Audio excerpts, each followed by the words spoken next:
Oh, sweet, precious tea. And I suppose Brandon, hello. Hi.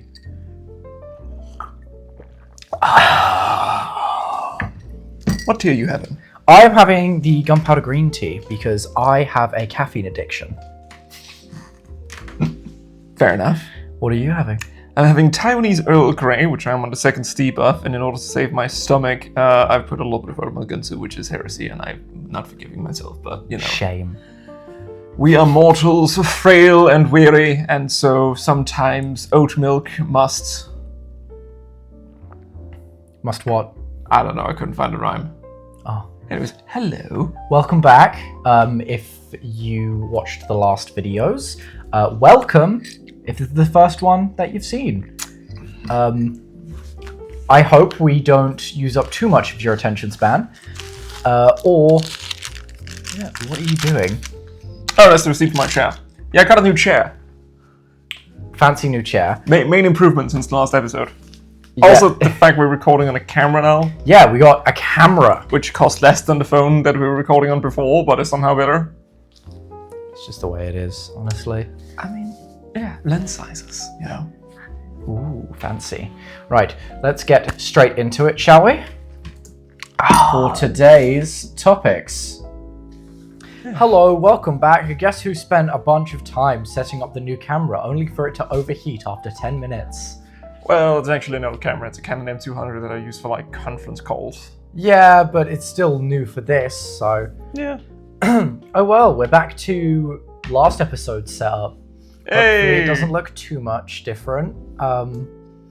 Yeah. We're recording audio and everything? We are. Great. If we weren't, I'm gonna cry in editing. I'm gonna see if I can get another steep out of this Taiwanese Earl Grey. Ooh. As it just sits there, delectably, waiting for me. If only they could see it on camera because you decided to put the time right in front of us. Yes. You wanted foreground. Yeah. Oh no, that's Asia's time plan. It's doing so well. It is. Store-bought time plan. Nice. Look, it clearly favors Brandon. Yeah. It's because I'm so much cooler. It's okay. You're right. I'm warmer. I retract any nice thing I ever said. We're gonna move on to our actual topic, shall we? Right. Are we talking about teas today, or? We are talking about teas today. Okay. Right. Okay, I see. Let's start on this Oh tangent. no! The sheep. Oh no! Oh god! Here Oh, at Nordisk Tea, we are the utmost of professional. Oh, I was meant to get a sheep. Hold on a second. Okay. Ah, yes.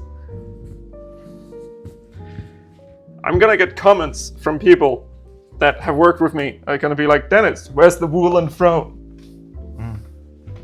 Where's Chewy? You don't Yes, make comments.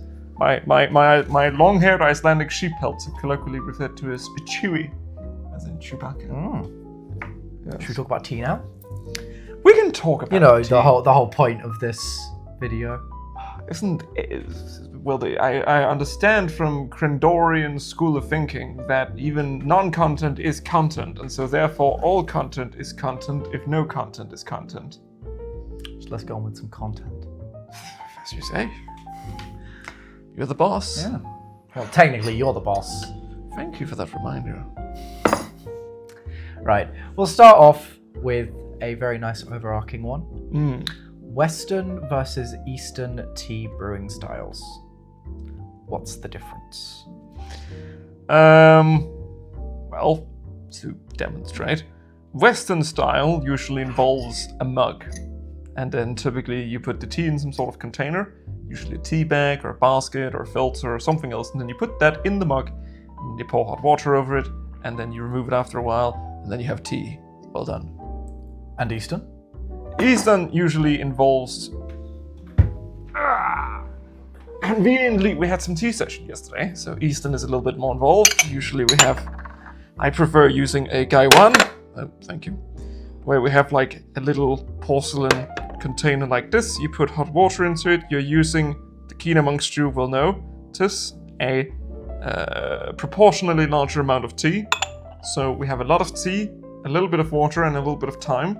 Then we make a quick steep, and we pour it into usually a pouring vessel, like this, and then from the pouring vessel, we can go into the cups. And because it is smaller amounts of water in many steeps, basically you can drink a lot of infusions. Like an iced tea, you can basically keep drinking it until it turns into mineral water. Oh. So, yes, I mean, that's what we do. We get a nice tea, and then we just keep steeping it for, I mean, you can do a wash, which is where we kind of do a little bit of a longer first steep to draw out some of the caffeine and some of the dust, and, just, that's why we call it a wash. Yeah. We get rid of all the things that we don't necessarily want to drink, and if you're drinking a lot of teas, then you may want to get rid of some of the caffeine so you don't end up buzzing. You can get straight up tea drunk. So always try everything once, except things you shouldn't try, and, well, you can get tea drunk, that's okay. What's tea drunk? Wait. Put that down. We need to talk about this. Okay, as you say.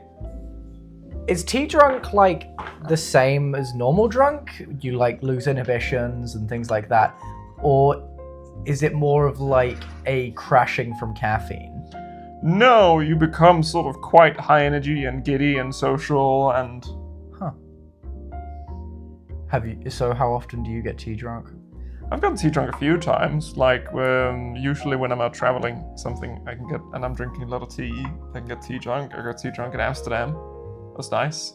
Shout out to Moi Chai. They have a nice sort of tea house, studio, shop thing in Amsterdam. Oh yeah. Sergey runs that, and they do an excellent job of getting you tea drunk. Yeah. Fair enough. You can usually avoid it a little bit if you drink less of the caffeine, like if you wash it. But in my case, I was down there tasting teas, so I went through some 20-30 teas, and I was drinking it with the wash. So I was consuming some 20-30, and we're using, for reference, we use like 6 grams of tea typically, because for like 200 milliliters of water. Yeah. Or sometimes even less than that. It depends a bit on the tea and the setup, but one of the key distinctions between Western and Eastern style teas, like as we just said, in Eastern style tea, you're using a lot of tea to a little bit of water to a little bit of thyme. In Western style, we're using a little bit of tea to a lot of water to a lot of thyme. So we take 3 grams of tea, we put it in 300 milliliters of water, and we brew it for 3 to 5 minutes. Why do we do that though? Why? How have we, Because if you just want a big mug of tea, then it's use less water. So there's no history behind it. It's economical. Fair enough. And then why? Originally, we got cheaper tea over here. Yeah. And there was less of the culture of it. So yeah, and it's you get it in a takeaway cup, you get a mug, or you put it in a tea bag, and then you brew it, because you can't put proportionally as much tea in a tea bag, nor would you probably want to, because if you want to brewing this in like a Gaiwan style, then now you need like 9 grams of tea, 10 grams of tea. And then that's not a very efficient use of tea. No, because it's also quite a lot of tea. Yeah. In some sense. There's just different cultural approaches to it. I'm sure there's like a long and more scholarly, the anthropology or the entomology and, involved in it has a lot to say. But at the end of the day, we drink tea in how it's convenient to us. And in the Eastern way, it's convenient because you get to use a little bit of tea. Still 3 grams of tea, but you now have a ceremony of it, and you can use that 6 grams of tea to serve multiple people over many rounds. So you get a nice, inviting experience out of it. And in the West, well, we're going on a train, so we just need something we can carry in our hand and, bring with us on the train or take back to our desk. And there's less sort of It's interesting because in a way, Western tea style is less social than the Eastern tea style. The Eastern tea style invites sharing, I think, in a way that is more convenient and more inviting. Because in this whole setup, you can have 1 cup, you can have 2 cups, you can have 6 cups. It doesn't really change the setup, just add more cups. Right. Versus in the Western style, well, now you gotta go and get more tea bags, and you gotta go and get a pot and all this other stuff, and everybody makes their own tea and goes back to their own desks. Yeah, I mean that. I get that. I think honestly, I did, because we had a tea ceremony thing earlier, and yeah, it is much more social and quite enjoyable. However, I think the main difference for me is that If you're wanting to drink a tea for the taste, I'm sure the Eastern style is fine. But if you want a full drink, then obviously you do continuously like pouring the water, pouring it, putting it into cup, doing that repeatedly, I think gets a bit tedious. So it kind of makes sense that we ended up turning it into just one big cup. Yeah, that's fair. I mean, if you're thinking about it, it takes less time to brew it Eastern style. If we wanted to make a cup of tea like this, it takes less time to do it in the Eastern style. Yeah. Because you're doing 30 seconds first steep, maybe get 100 milliliters of water out of that. Then even if like as the tea expands, you get less water in there. If you have to make 4 steeps, you're spending 70 seconds. Yeah, but at the same time, it's more action. So when I say tedious, I mean in the way of you're having to do more. Because a lot of people, especially in the UK, they just put the kettle on, go do something, come back when the kettle's boiled and pour the tea, leave it, go do something, come back. Yeah, there's really nothing much wrong in that. I mean, it's what we do here. Like, we have tea ceremonies once in a while, but we drink the vast majority of the tea here use a cafetiere, or we use a lot of the Phenom products, like the Phenom baskets and stuff, and we'll just have tea sitting there, so you can come back, like top up the kettle with some filtered water, because people keep insisting that we should be using filtered water. And I mean, it's slightly nicer, and we get less scaling and all of that stuff, and the water in this building doesn't taste necessarily great on its own. Most of the tea I like to drink is tough enough to kind of deal with that. Yeah.